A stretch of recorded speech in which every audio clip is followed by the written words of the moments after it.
ہمیں یہ بھی غلط پڑھایا گیا کہ انصاف ہونا چاہیے، حالانکہ قرآن میں انصاف کا کوئی تصور نہیں ہے۔ یہ ایک غیر قرآنی اور غیر اسلامی اصطلاح ہے۔ اسلام ہمیں انصاف کا نہیں، عدل کا حکم دیتا ہے۔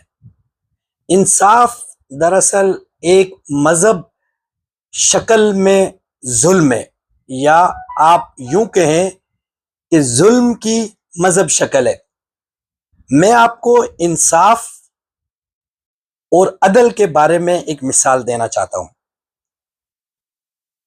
انصاف تو یہ ہے کہ تین لوگ ہیں، ایک طاقتور، ایک درمیانہ اور ایک کمزور۔